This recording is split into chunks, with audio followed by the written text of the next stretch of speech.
ও মা, কি বানাচ্ছে এগুলো? চষি বানাচ্ছি রে। চষি পিঠা বানাচ্ছ?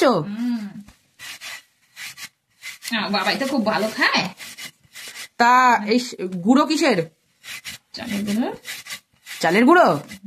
জানিস না নাকি তুই চালের গুঁড়ো? জানি। আর তুই কি বানাচ্ছিস? মা যেটা কাটছে সেটার জন্য ছড়াগুলো বানাচ্ছি, বানিয়ে দিচ্ছে আর আমি কাটছি, তাড়াতাড়ি হয়। আর এটা কি? মেইন জিনিস তো এটাই। আর এটা চালের গুঁড়ি। ইয়েস, দেখ তো পিঠেগুলো ঠিকঠাক হচ্ছে নাকি বাবাই। চলো দেখা যাক।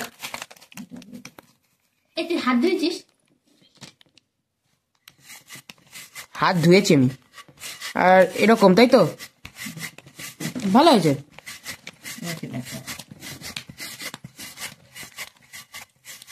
মা, এইটুকু সময় ছিলাম না, হয়ে গেল। আর তুইও কাটতে শুরু করে দিয়েছিস। হ্যাঁ, ছড়া বানানো শেষ করে দিও না। আর আটা নেই না, মনে তো ভালোই করছে। ছড়ার মোটে দুটো আছে, আর তোমার হাতে একটা। তোর হাতে কটা? একটা? বাপরে, কত বানিয়ে ফেলেছিস।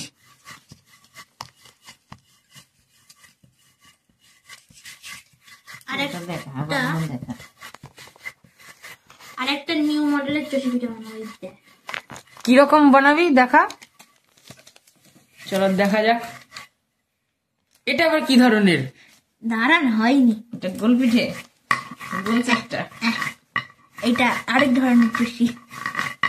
ওয়াও, তো হেভি লেভেলের।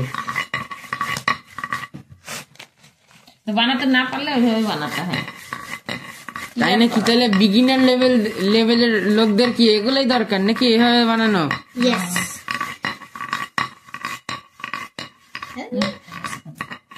তাহলে তুই কি নিজেকে বিগিনার লেভেলের মনে করছিস? এটা আরেকটা মডেল, সবকটা মডেল দেওয়া দরকার। হ্যাঁ, সে তো ঠিকই। চাটা হলো চাটতে। আরেকটা বানা, 5টা বানাতে হয়। এগুলো 5টা কেন বানাতে হয়? এগুলো বানাতে রিজনটা কি? জানি না, এটা করতে হয় তাই জানি। মা ঠাকুমাদের দেখেছি